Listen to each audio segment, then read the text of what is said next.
तुम्हारे पति भी तुम्हारा महत्व नहीं समझते थे, इसीलिए उसको संभाल के रखना चाहिए। अभी भागवत जी में आप लोगों ने जो जो जजमान बने हैं और जिन्होंने चुन्नी, आप लोग नहीं चुन्नी ओढ़ कर आए हो, आपके विवाह का है, बहुत अच्छी बात है बेटा, इसको संभाल के रखना, इसका बहुत महत्व होता है।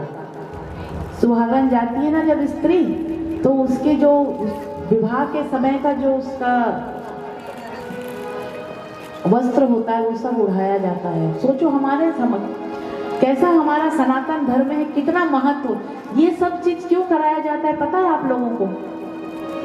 कि आपस में पति पत्नी के दिल से दिल जुड़े रहे। तो ऐसे बुढ़ापे तक पति पत्नी प्रेम करते रहते हैं। हमारे सोनी जी और हमारे यहाँ ये बहुत आपस में बहुत इनका तालमेल अच्छा है, ऐसे प्रेम बना रहता है। इसीलिए ये सब चीज सिखाया गया है शास्त्रों में। इसको आप लोग किसी के कहने पे नहीं मानोगे, इसलिए शास्त्रों के अनुरूप सिखाया जाता है। सभी गोपियां 80-80 साल की, 90-90 साल की, 50 साल, 60 साल, नई उम्र की, सभी प्रकार की गोपियां हैं। सब अपने अपने नए नए अच्छे वस्त्र, कुछ गोपियां जिनके मुंह पे दांत भी नहीं है पर अच्छे बिल्कुल श्रृंगार करी हैं, बढ़िया काजल, टीका, बिंदी, ये सब लगाकर बिल्कुल खुशी खुशी चली आ रही हैं कि नंद के आनंद भय उत्सव मनाने के लिए। इसीलिए आप सभी माताएं खड़े हो जाएं, मेरी एक छोटी बच्चियां खड़े हो जाएं, खाना बंद कर दो कुरकुरा और यहाँ खड़े हो जाओ इस तरफ।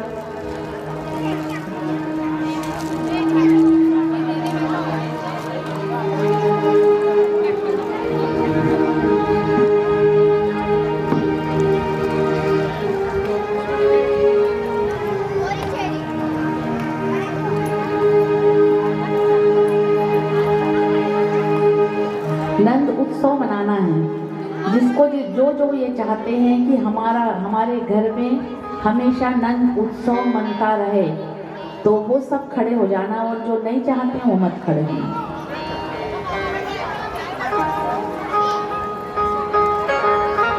ये बच्चे को तखत पे या वहां सुला दो, ऐसे वो मत लो, बच्चे को तखत पे।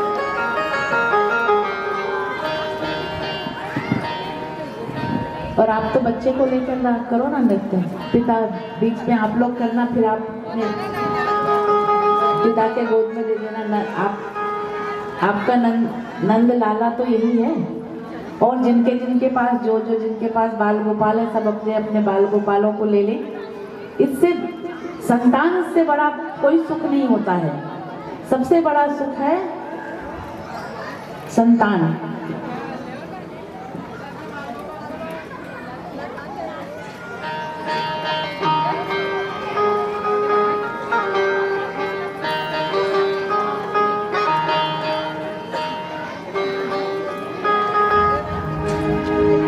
बाबा के अंगना में बज रही आज बधाई, नंद बाबा के अंगना में बज रही आज बधाई।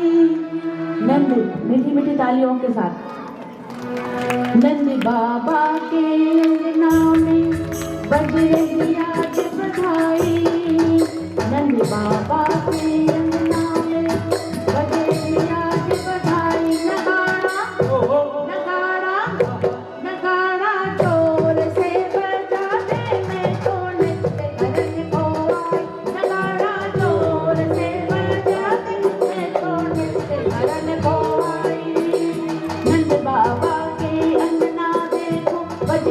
आज बधाई, नंद बाबा के अंगना में बज रही आज बधाई।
अभी सब कर नहीं रहे हैं, अभी किसी को आनंद नहीं आ रहा है।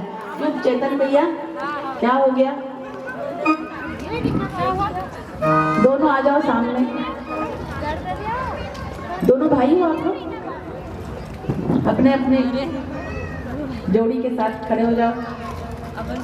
देखो यहाँ अगर संकोच भी लग रहा हो तो ये भागवत कथा का पांडाल है, यहाँ संकोच मत करें। और जो मेरे भाई वहाँ बड़े आराम से बैठे हैं वो भी नंद उत्सव मनाने के लिए सामने आ जाएं। और पीछे भी जो बच्चे हैं वो भी आ जाएं सामने। नंद उत्सव मनाएंगे, उसके बाद कथा हम आगे बढ़ाएंगे। यहाँ भी जो बच्चियां हैं वो सब आ जाओ। पूरा पांडाल मुझे झूमता हुआ लगना चाहिए, ये समझ में तो आए कि हाँ नंद उत्सव मनाया जा रहा है। ऐसे सोए सोए नंद उत्सव नहीं मनाने दूंगी। आ जाओ बेटा आप लोग सब।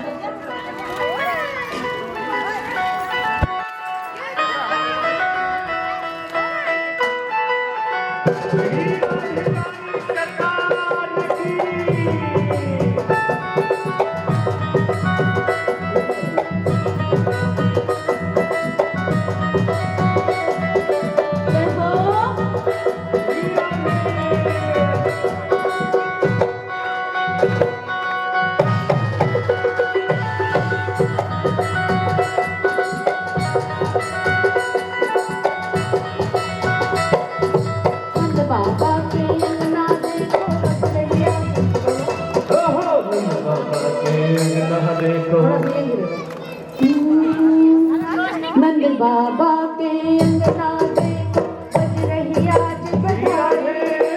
नंद बाबा के अंगना देखो बज रही आज बधाई। नगाड़ा नगाड़ा नगाड़ा जोर से बजा दो, मैं तो नृत्य करने को आई। नगाड़ा जोर से बजा दो, मैं तो नृत्य करने को आई।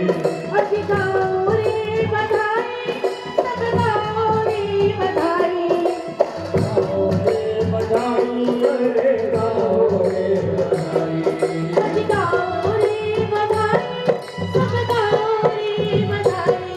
अरे गाओ रे बधाई, सब गाओ रे बधाई। नगाड़ा नगाड़ा नगाड़ा जोर से बजा दो, मैं तो नृत्य करने को आई। नगाड़ा जोर से बजा दो, मैं तो नृत्य करने को आई।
ताली मत बजाना, भैया लोग आ जाओ, सब बिल्कुल आ जाओ भैया।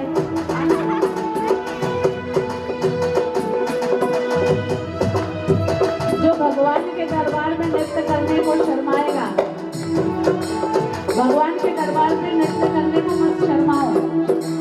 भगवान के द्वार पर, भगवान के स्थान पर, भगवान के सामने नृत्य करोगे तो दर दर नृत्य करने की आवश्यकता नहीं होगी। बिल्कुल आ जाओ भैया लोग सब। आज मुकेश भैया नहीं आए क्या?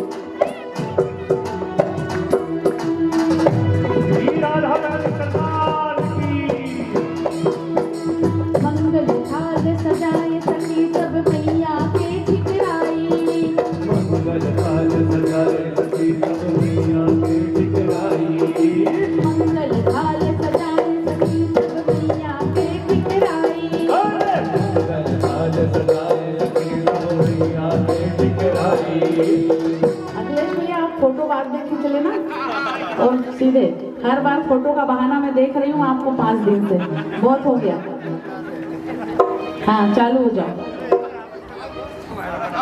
मंगल थाल सजाए सखी सब मैया के ठिकराई, मंगल थाल सजाए सखी सब मैया के ठिकराई, ओ जुग जुग जीवे तेरो लाला ये आशीष सुनाए, ओ जुग जुग जीवे मेरो लाला ये आशीष सुनाई, ओ जुग जुग जीवे तेरो लाला ये आशीष सुनाए, जुग जुग जीवे मेरो लाला ये आशीष सुनाई।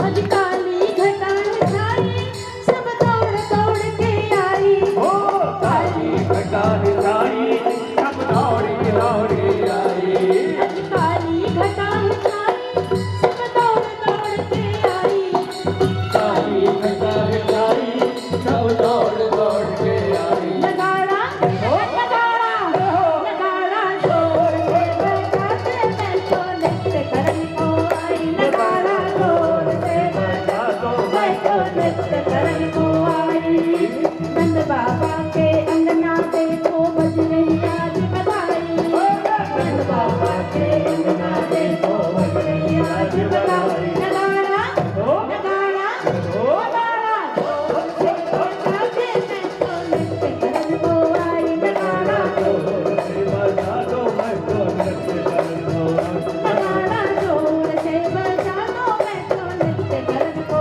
आई, नाड़ा जोर से बजा दो मैं तो नृत्य करना आई।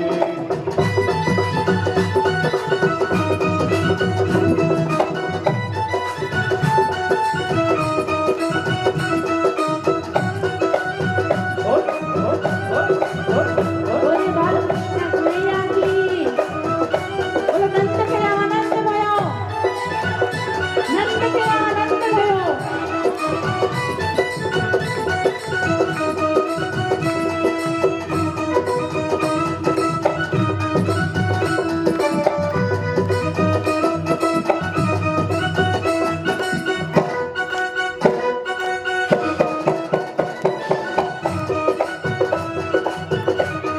जय हो।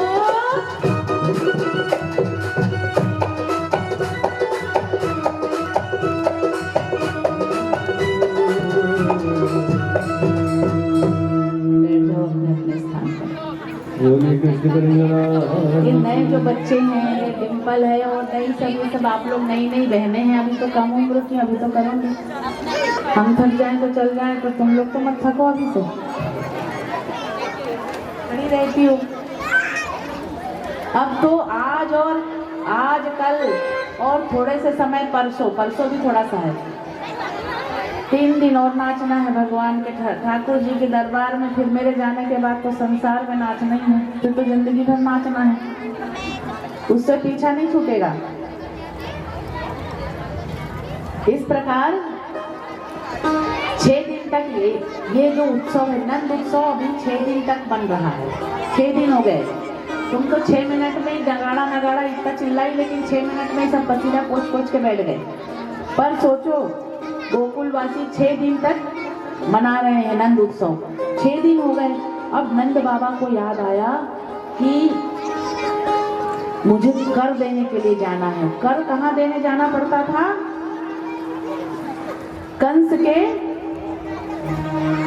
कंस को मथुरा कर देने जाना पड़ता था।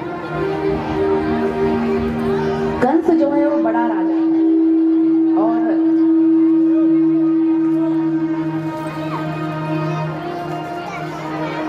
हमेशा शुरू से ये परंपरा रही है, बड़ा राजा को छोटा राजा हमेशा कर देने जाता था। तो इस प्रकार कंस को कर देने के लिए गए नंद बाबा। नंद बाबा ने कहा कि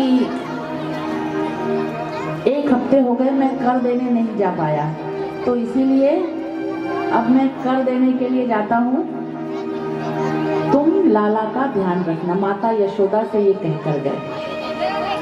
माता यशोदा ने कहा ठीक है। पर उत्सव, अब वो ठहरे गोकुलवासी। अरे जिस गांव में और जिसके घर में नंद जी का जन्म हो तो वहाँ उत्सव खत्म हो सकता है? वहाँ उत्सव कभी खत्म नहीं हो सकता। उत्सव मना रहे हैं। तभी एक सुंदर सी स्त्री, लंबी कुछ ज्यादा थी। अब इधर कंस को आकाशवाणी हो गई जब योग माया की रोने की आवाज सुना कारागार में। वसुदेव जी ले गए। बच्चे शांत रहो बेटा, इधर देखो मेरी तरफ।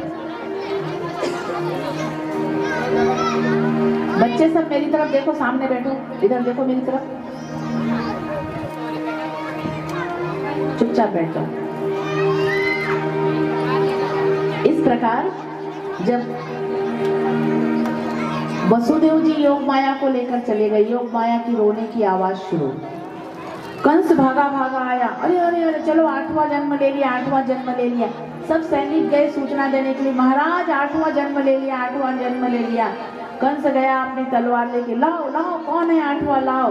तो योग माया के वसुदेव जी ने दे दिया, योग माया को पकड़ा दिया। योग माया के पैर पकड़े कंस ने, और जैसे ही कंस ने योग माया के पैर पकड़े और एक पटकने के लिए गया पत्थर पर, पहाड़ पर, तो जैसे ही पटकने के लिए गया तो योग माया कभी किसी के हाथ लगी है जो कंस के हाथ लगेगी।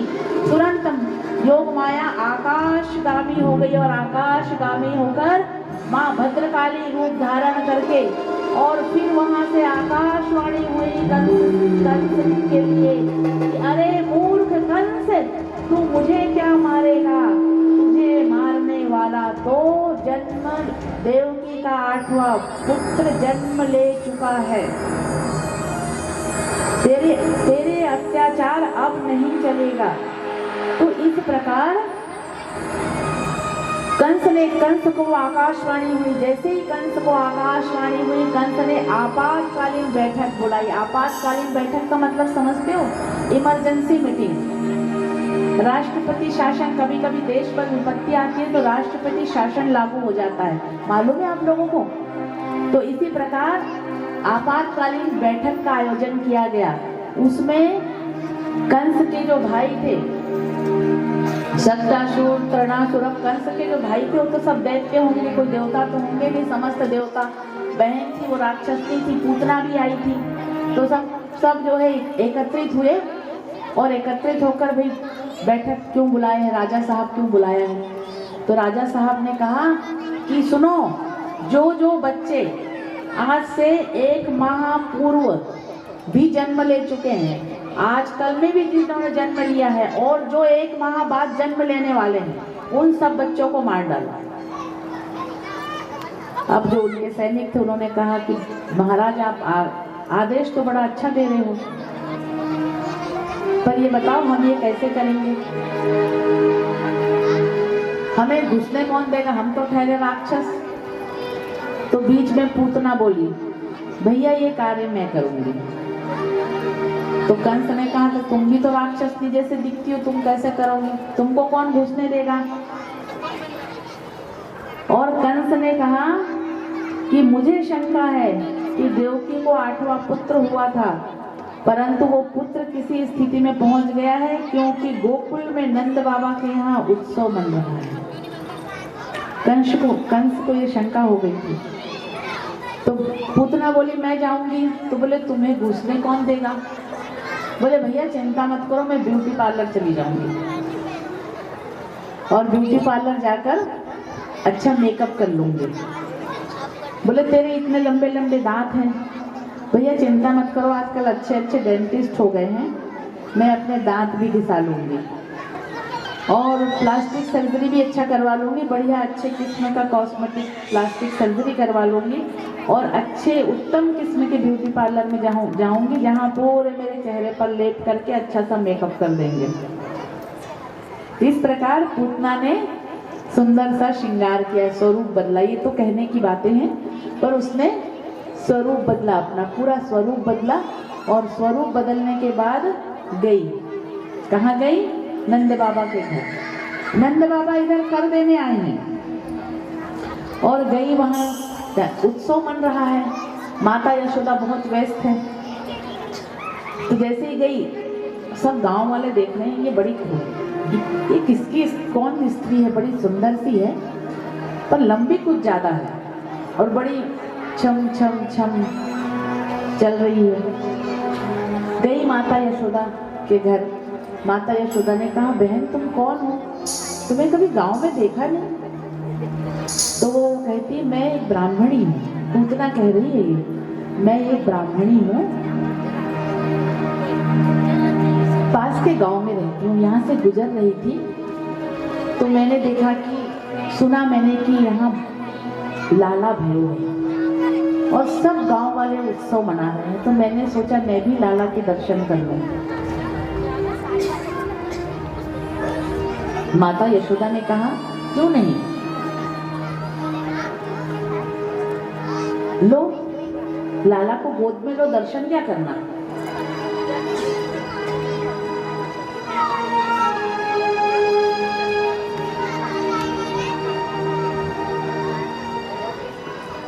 अब माता यशोदा ने लाला को पूतना के गोद में दे दिया और बोला बहन तुम बुरा मत मानना, मेरे घर में उत्सव मन रहा है, बहुत सा कार्य है, तुम ये लाला को संभालो।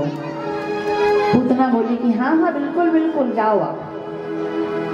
अब पूतना गई लाला को कमरे में लेकर, जहाँ लाला आराम करते थे।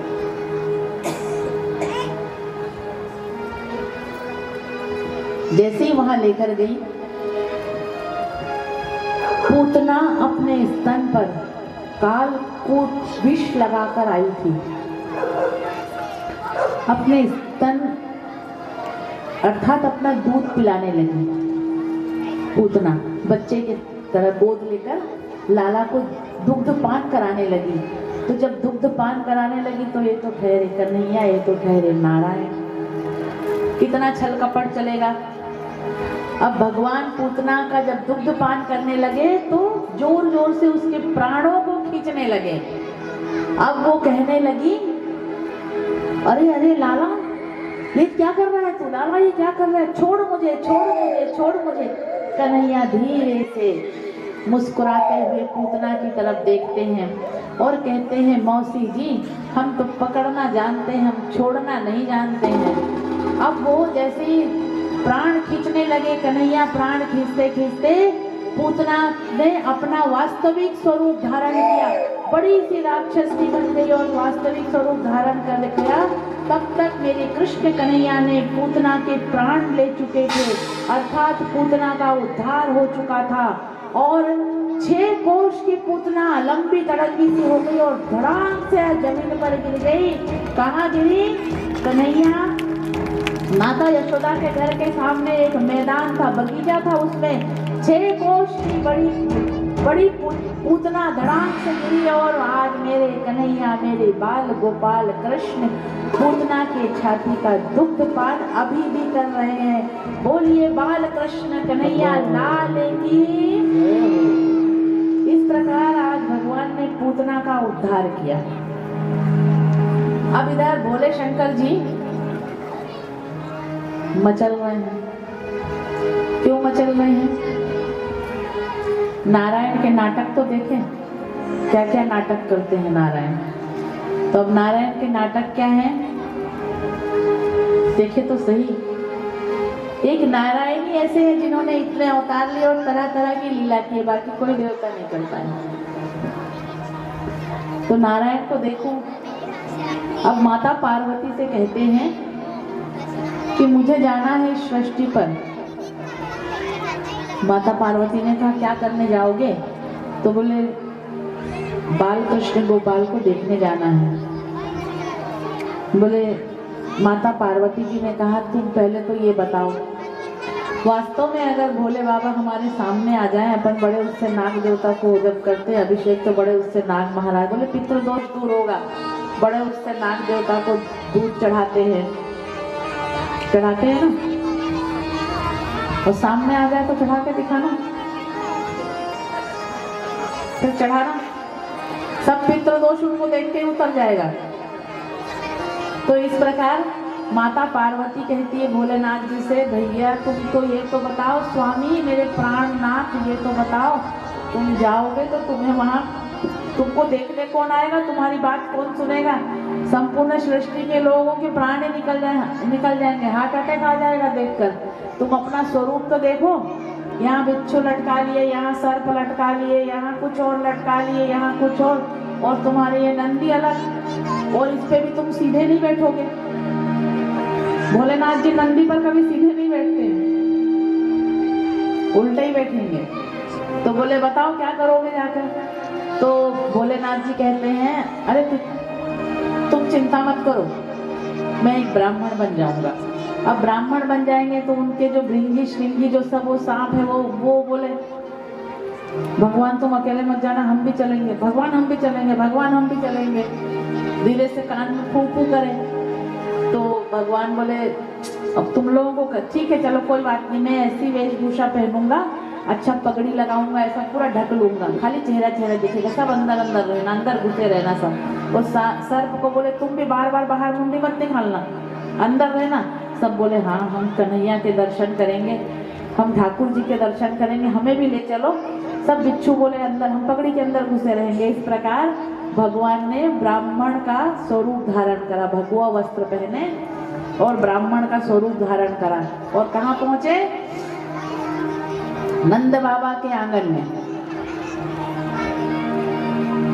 माता यशोदा लाला को सुला रही है, दोपहर का समय है। पहुंचे आंगन में और कहने लगे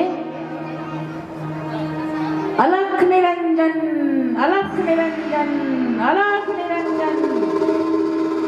माता यशोदा कहती है, सखी से कहती है जा देख बाहर कौन आया, मेरा लाला तो सोने का टाइम हुआ, अब कौन चिल्ला रहा है अलख निरंजन, अलख निरंजन। तो सखी जाती है दासी और कहती है कि एक बाबा आया है। तो माता यशोदा कहती जा उनसे, उनको क्या चाहिए, जा वो हीरे मोती माणिक सब जो रखे हैं थाल में जा दे जा।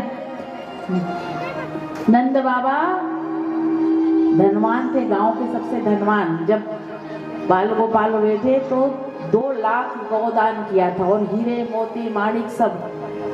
कल सुना ना, लाला जननी सुने आई, यशोदा मैया दे दो बधाई, लल्ला की सुने की मैं आई, यशोदा मैया दे दो बधाई, दे दो बधाई मैया दे दो बधाई, दे दो बधाई मैया दे दो बधाई, लल्ला की सुने की मैं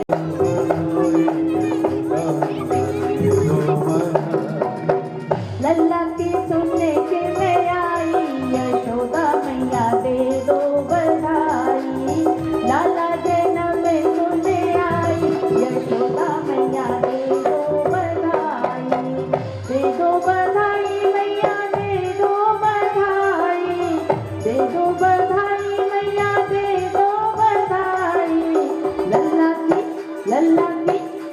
की सुनने के मैं आई, यशोदा मैया दे दो बधाई, लल्ला की सुनने के मैं आई।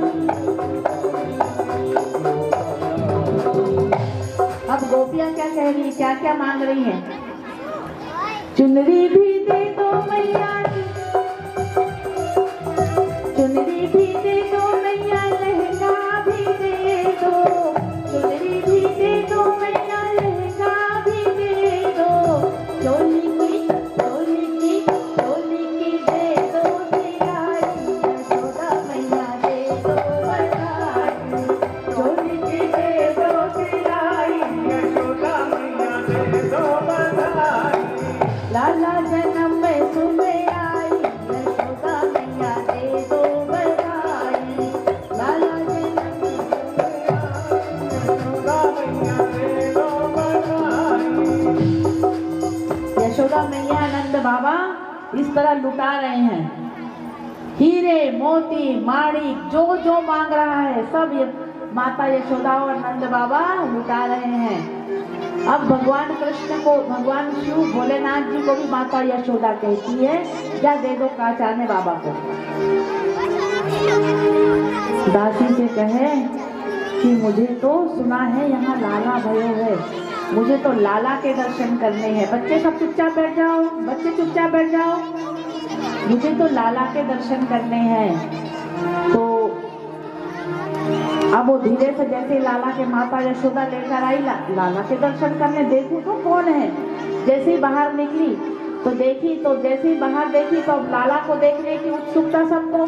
नाग महाराज खूब बाहर निकल आए, भोलेनाथ पीछे करे, माने नहीं कोई, भिक्षु यूं लटक लटक के आगे आ गए, मानने को तैयार नहीं कोई, क्योंकि दर्शन करने आए हैं। माता यशोदा ने देखे, अरे बाप रे ये कैसो बाबा, ये तो घोर तांत्रिक बाबा दिखे भैया, ये तो बड़ा तांत्रिक बाबा, ये कैसे आ गया। बोले अब माता यशोदा जल्दी जल्दी लाला को, बाबा तुम जाओ जल्दी, वो हीरे मोती माणिक के जो थाल रखे हैं उसमें से तुम्हें जितना चाहिए ले जाओ, जाओ लेकिन मेरे यहाँ से। भोलेनाथ जी कहते हैं लाला के दर्शन करवा दो। माता यशोदा कहती है बार बार कह रहे हो लाला के दर्शन करा दो, लाला अपना स्वरूप देखा है, मेरा छोटा सा लाल, जब मैं ही डर रही हूँ तुमको देखकर बाबा, तो मेरा लाल कैसे तुमको देख पाएगा। और पहले से ही मेरा लाला रो रहा है, चुप नहीं हो रहा है, आज पता नहीं क्या हो गया है। तो बोले मैया लाला को लाओ तो सही मेरे गोद में, लाओ। आप तो गोद में लेने की बात कर रहे हो, मैं तो दिखाने को तैयार नहीं हूँ, आप तो गोद में लेने की बात कर रहे हो।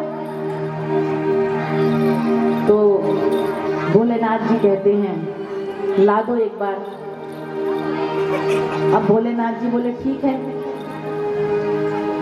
मैया, तू लाला के दर्शन ना कराएगी और मैं यहाँ से जाऊंगा नहीं। बोले हाँ, मेरे घर में बहुत से दरवाजे हैं, मेरे महल में, मैं दूसरे दरवाजे से आना जाना कर लूंगी, पर लाला का दर्शन नहीं कराऊंगी। उतने में अब भोलेनाथ जी आज हरि और हर का मिलन है। क्या है आज? इसे कहते हैं हरि और हर का मिलन। अब भोलेनाथ जी बाहर ही बाहर कह रहे हैं, क्या भगवान बिना दर्शन करे ही जाना पड़ेगा क्या?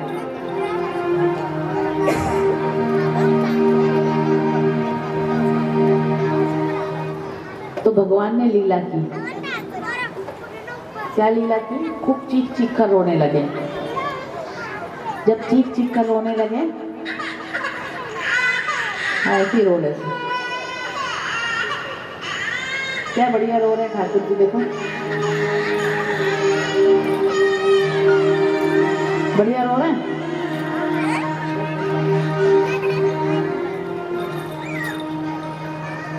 ठाकुर जी रो रहे हैं।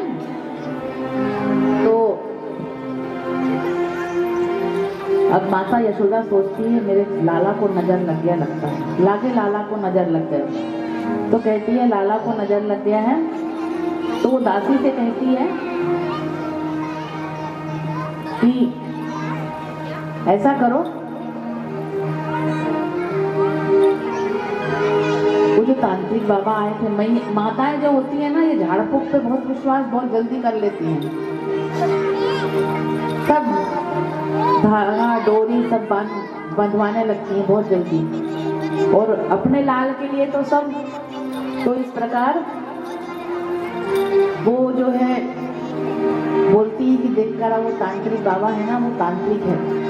मेरे लाला को जो नजर लगी है, नजर उतार कर बुला के लाओ। बुलाती बोले बाबा यूं ढोंग धतूरे करो कि कछु जानो। बोले जानू ना मैया, जानू, सब जानू। तो बोले लो मेरे लाला को फूक दो, लाला को नजर लग गई है। भोलेनाथ जी कहते हैं कि लाओ मेरी गोद में दो। ना ना तुम दूर से ही करो दो, पर माने नहीं। ठाकुर जी रोए जा रहे हैं, ठाकुर जी चुप नहीं हो रहे। तो मैया सोचती है अब इनको जो भी हो गोद में दे दो। जैसे ही भगवान शिव शंभू भोलेनाथ की गोद में आज नारायण आए, तो जब नारायण आए तो दोनों एक दूसरे को देखकर मुस्कुराए। आज हरि और हर का मिलन हुआ है, और हरि और हर का मिलन हुआ है तो हमारे शिव भोलेनाथ, हमारे बाबा जी, ये जो स्वरूप देखा आज नारायण का, बाल गोपाल का जो ये नारायण का स्वरूप देखा, तो माता यशोदा से क्या कह रहे हैं? मीठी मीठी ताली सेवा करते हुए और नृत्य करते हुए आनंद लेंगे इसका।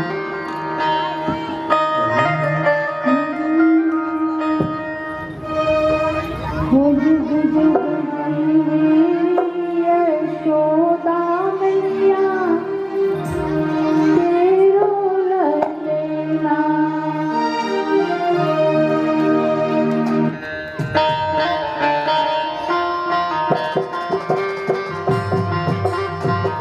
जुग जुग जीवे यशोदा मैया तेरो ललना।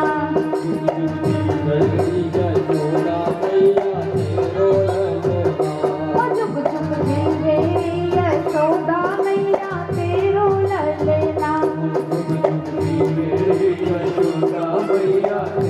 ललना। तेरो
जीवे रे यशोदा मैया तेरो ललना जुग जुग जीवे रे यशोदा मैया तेरो ललना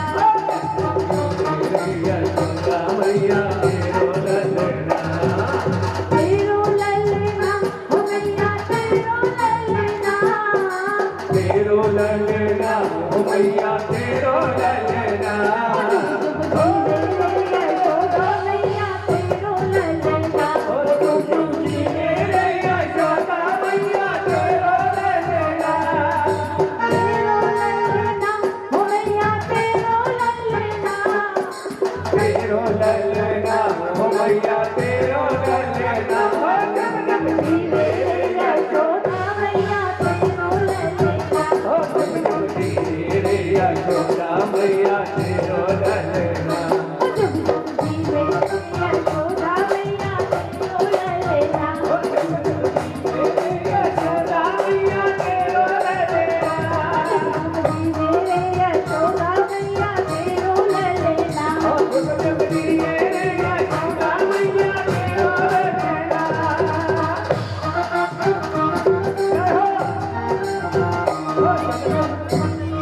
लीलाधारानी सरकार की बोले बाल मुकुंद सरकार की और मेरे भोलेनाथ की।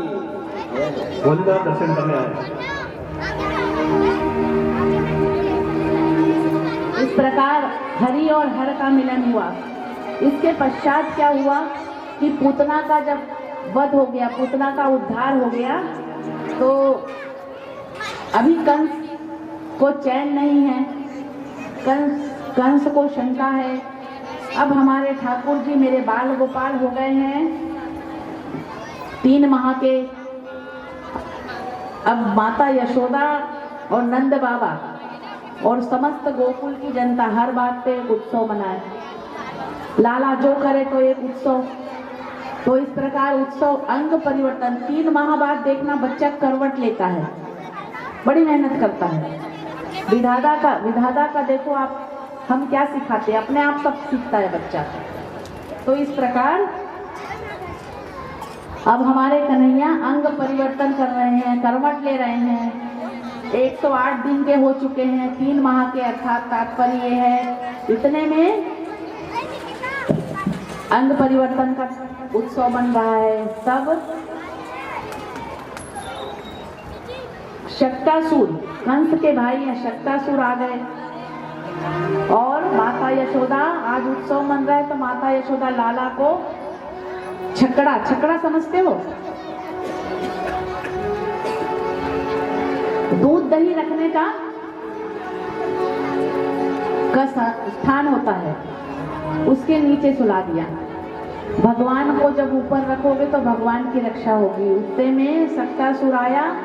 जैसे ही शक्तासुर ऊपर से आया तो मेरे लाला ने अपने छोटे छोटे चरणों से एक वो सकट को, उसको एक धीरे से एक लात लगाई और वो शक्तासुर का वध हो गया। इस प्रकार शक्तासुर की मृत्यु हो गई। फिर आए हमारे तृणाव्रत। तृणाव्रत का तात्पर्य ये होता है, गर्मियों के दिनों में देखना एक ऐसा गोल गोल घेरा सा, और वो हमारे आंखों में एकदम से घुस जाता है अगर हम भरी दोपहर को निकलते हैं। ऐसा कहते हैं तृणाव्रत का तात्पर्य जब हमें दृष्टि भेद होता है, अर्थात हम किसी को बुरी नजर से देखते हैं। जब हम बुरी नजर से देखते हैं तो तृणाव्रत नाम का दैत्य हमारी आंखों में रहता है।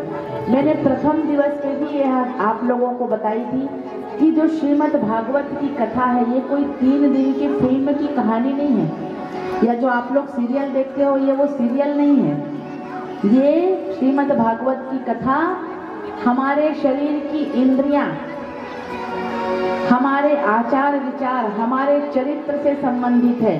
जब हमें इसी प्रकार यह प्रसंग ये बताता है, तृणाव्रत नाम का दैत्य जब हमारे आंखों में प्रवेश होता है, अर्थात जब हम किसी को कुदृष्टि से, गलत दृष्टि से, ईर्ष्या से, क्रोध से देखते हैं तो समझ लो तृणाव्रत नाम का दैत्य हमारे शरीर पर प्रवेश कर चुका है। हमारे शरीर पे देवता और दैत्य दोनों होते हैं हमेशा, हर पल। इसलिए पूजा करने बैठते हैं ना तो पंडित जी बुलवाते हैं, देवता होम में से करके और हाथ से इशारा करते हैं, ऐसा मतलब देवता आए और फिर दैत्य निकले।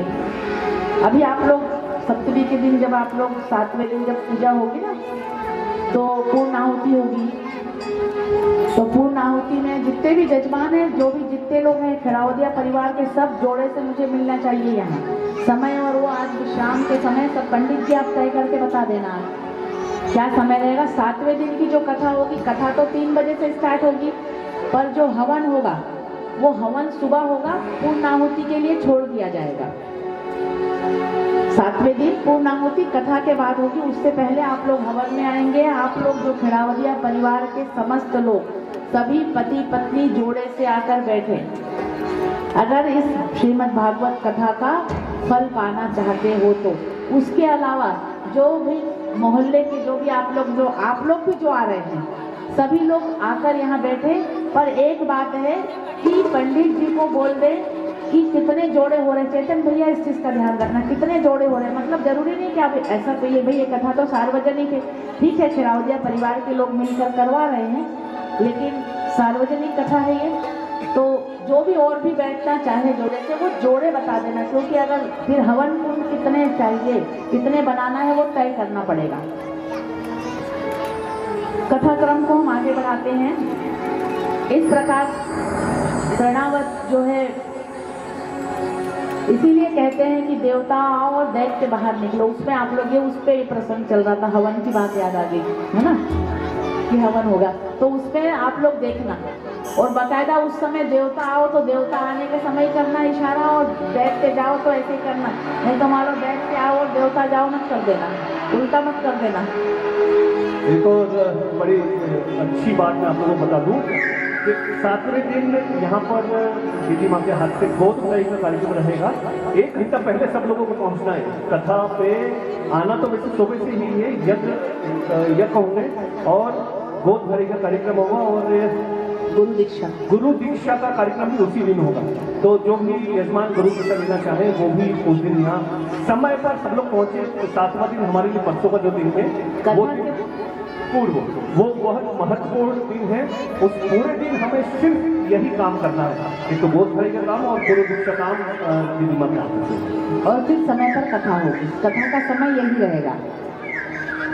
और जिनको इस कार्यक्रम में, इस कार्य में भाग लेना है वो कथा के बाद बता दें हमें। इस प्रकार भगवान ने शक्तासुर और प्रणावत व्रत का, दोनों दैत्यों का उद्धार किया। अब मेरे कन्हैया हो चुके हैं 2 वर्ष के, घुटने चलते हैं और थोड़ा थोड़ा आंगन में जाते हैं, थोड़े खड़े होने का प्रयास करते हैं। 2 चरणन में बांध के घुंघरू, घुटरन डोल, पकड़े बाबा की अंगुरिया, तेरो ले लेना, पकड़े बाबा की अंगुरिया, तेरो ले लेना, तेरो ले लेना, भोलिया तेरो ले लेना, तेरो ले लेना, भोलिया तेरो ले लेना। बैठ जाओ, आज तो बहुत गाने हैं, अभी तो 3 दिन नृत्य खूब कराऊंगी। इसके बाद के 4 दिन, चौथे दिन से प्रसंग आनंददायक शुरू हो जाता है।